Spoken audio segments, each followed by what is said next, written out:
What's up, everybody? It's Coach Colton here at Columbus Martial Arts. I hope you have an amazing day so far today. I just wanted to do a quick update video. Last week, we dropped a huge announcement. Hopefully, you heard about it. We are having a tournament up and coming, and I absolutely love tournaments. And I'm going to get into why a little bit later in the video, but we have a tournament set for Saturday, June 11th. And I want you to go ahead and mark down your radars. We try to give a lot of advance notice for everything we have going on in the academy because we want our students to be there. And we're going to start sign-ups for the tournament around May 9th, so that we have about a month of sign-up time because we'll have plenty of sign-up time. And after sign-ups are closed, we'll do the weigh-ins and start bracketing people. So usually we cut sign-offs out or off a week before the actual tournaments itself. So going into the tournament's a very smooth process. Everyone will already have their brackets made, and we'll know roughly how long the tournament's going to last, all that kind of stuff. And last tournament was fantastic. We had a scheduled time for everybody to come in, so you're not sitting around all day that Saturday. Most students were in and out, done with their divisions within an hour time span, which is fantastic, especially for those families that may have younger siblings or want to bring a lot of people that don't have to sit around very long for those matches to get started. Now, if you haven't been to one of our tournaments before, I'm going to talk about that a little bit today. We have a tournament handbook video in the section on our app. There's actually a tournament handbook that talks about all the rules and things that I encourage you to go listen to. I also have I have a video for FAQ for promotions. I have an FAQ video for tournament as well that answers a lot of questions. And tournament's a scary thing, especially for parents that have never seen a martial arts competition before, because the best frame of reference is probably like Karate Kid, right? So you see the guy go like crane style and kick, and like the injuries and stuff, and like the twisted ankle, twisted knee. And I wanted to give some insight to hopefully disarm you guys today if you haven't done a martial arts tournament before. And if you're watching the video and you have done a tournament with us, please share your perspective down in the comments. I love to hear that feedback, whether it was a good experience and your kid crushed their division, or whether it was a motivational experience, maybe they lost their division and learned a valuable lesson. You know, as a coach, I can kind of give my guidance and my perspective as a coach and a martial artist perspective and why we run tournaments, which is what this video is about. But there's also tons of value for parents who haven't done tournaments to see things from another parent's perspective. So if you have any tournament stories, put them in the comments. I'd love to hear about them. I've talked to many of my students. From the student's point of view, some of my students love competing and they're very competitive and they love to get out there and be rough and tumble and test themselves. And for some students that may be a little bit more introverted or a little bit shy or maybe not as competitive, they don't like the competition aspect of things. They don't like to get out there and use their moves. They think they're going to hurt someone. They're afraid to lose, or there'd be a lot of different reasons to either love or hate it. But here's why we do it. We do it because it is a valuable experience for our students. There are other martial arts academies out there that are very competition orientated. And they're going to go in, even in the general classes, every day it's use this is worth 2 points, this is worth 4 points, this is how you do this, be careful about this is against the rules. And in their vernacular, you hear they're training for competition. And that is not why we are training our students. We're training our students to be leaders in life. We want our students to be confident. We want our students to be focused, respectful, goal-driven, and able to defend themselves technically, right?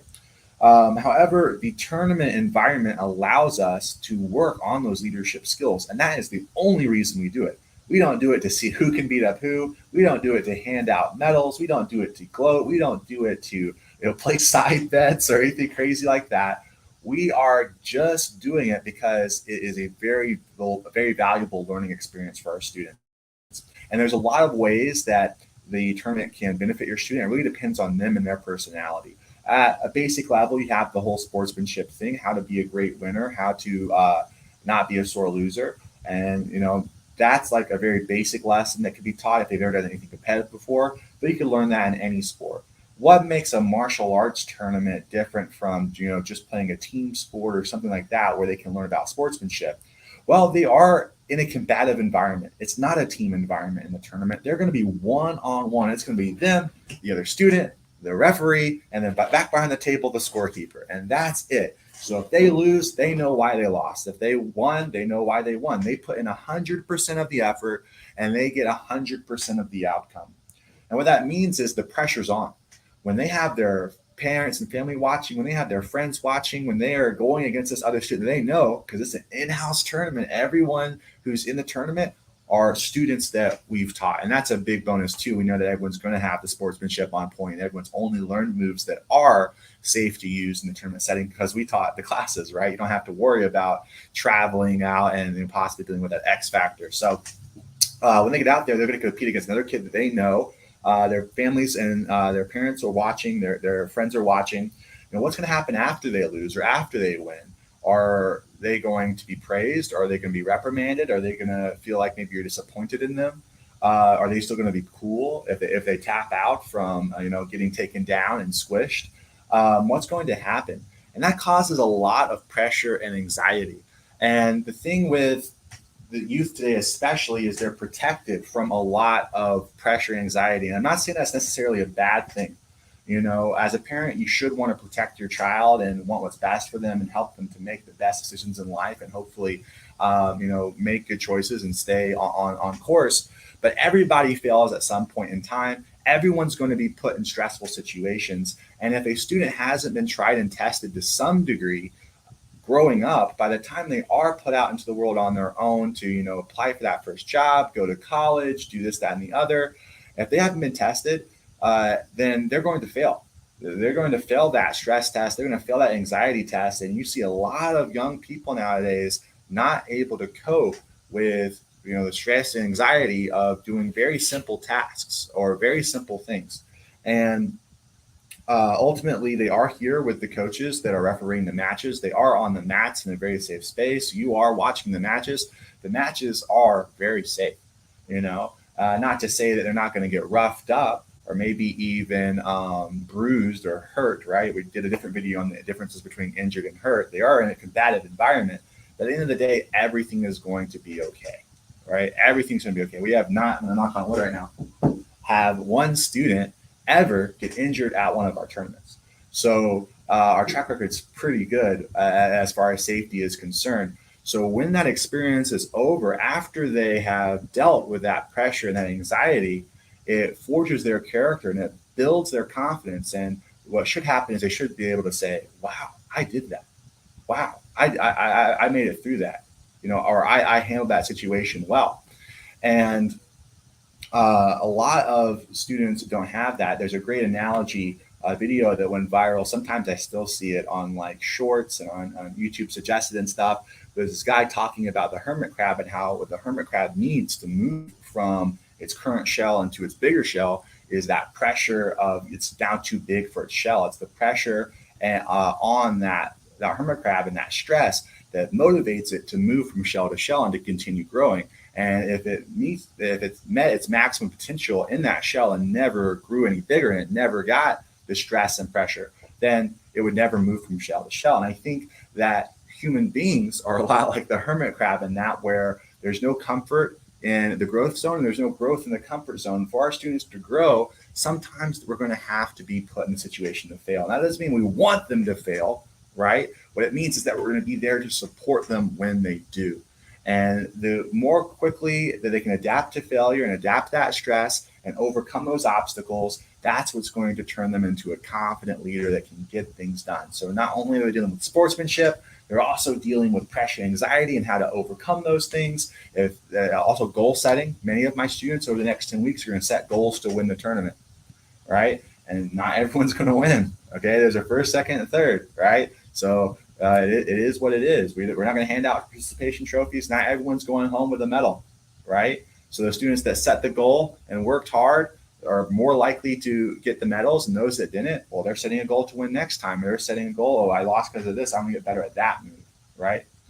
So sportsmanship, goal setting, pressure and anxiety. Last one, of course, is the technical portion, which is the least important. That's why I mentioned it last. Is in a way, it is one of the best ways to make sure that your student has ironclad self-defense skills. And when you look at the way that we do our rule set, it's to reinforce what we teach in class, really. They can do the passive drilling all they want when their partner lets them do the moves and work through that kind of stuff. But in that high stress situation, when the other person's fighting back and trying to stop them, That's going to be exactly what a self-defense situation feels like. It's going to be fast-paced. You're going to have no idea what's going on. There's going to be a huge adrenaline dump. Whatever you've been trained to do is what you're going to do. You're not going to have a lot of time to think. You're going to be emotionally whelmed. And all of those same things are happening, especially for a first-time tournament participant. So if your goal is to have your student be able to protect themselves, the tournament's great for that too, because it's going to put all of those other things that's tough to simulate in a regular class, at least beyond the first time. Maybe they feel those things when they first put on the gloves and headgear and they come to their first sparring day, for example, if you're in one of our elite level programs. But even there, they know it's a very controlled environment where the other person's probably going to be pulling their punches a little bit. And after the first time or two that they do it, they're going to, get into the groove and feel more comfortable. But tournament, we only do it twice a year, so it comes by so irregularly that's really going to keep them on their toes. You're going to see lessons plans change and tweak a bit in our classes starting this week to help our tournaments prepare. If you are in our junior elite, or leadership program, I highly, that's 3 highlies, encourage you guys to make it to our Saturday class, which is our sparring and live training day, where they're going to get a lot of practice on that.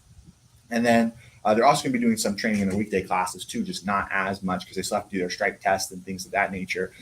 Even though we're on the tournament, we also have the belt tests coming up, I think a little after the tournament. So we're kind of working towards both goals at the same time. All of our early students aren't participating. It's 5 years and up only. If you're in our basic, core, extreme program, your lessons plans change a bit.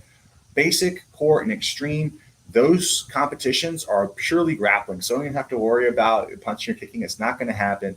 Those tournaments are just to test if the student understands the 4-step battle plan concept, which I will talk in detail about in a different video, but it's takedown, clinch, control, and submission. So the idea is you're taking your opponent down, getting on top of them, neutralizing the threat of them punching, kicking you, and holding them in position until help can arrive, or you can apply some kind of submission move to get them to calm down. Junior elite, and leadership, similarly, their tournament is also structured around the 4-step battle plan, but with the introductions of strikes. At this point, we know they understand the 4-step battle plan and what they're supposed to do. Now we're seeing if they can actually apply it when other punches and kicks are present. But I just wanted to do a quick video today sharing why we do the tournaments. I think those 4 reasons are very compelling. And I think that those 4 reasons we spoke about make it a very valuable learning experience that can't be passed up. I encourage every student to do it. Every student's not going to love it. Some students may be very excited. Some students may say, Mom, Dad, I'm not too looking forward to this. Can I sit down on this one? And that's when I would love to tell the parent, often we expect our kids and students to make the right decision, and we want to kind of give them the wheel. But we also have to remember that they are kids and teens, and even as adults, we make mistakes too. So we need to have a guiding hand sometimes, and until they fully mature, we still need to help them by making some of those decisions for them. So if your child is a little hesitant about doing that, I would highly encourage you to do it anyways. Right? Simple as that. Do it anyways. Okay. What's going to happen? What's the worst that's going to happen? Nothing. It's going to happen. It's going to be done, and everyone's going to learn a lesson at the end of the tournament. Right? So do it anyways. Right?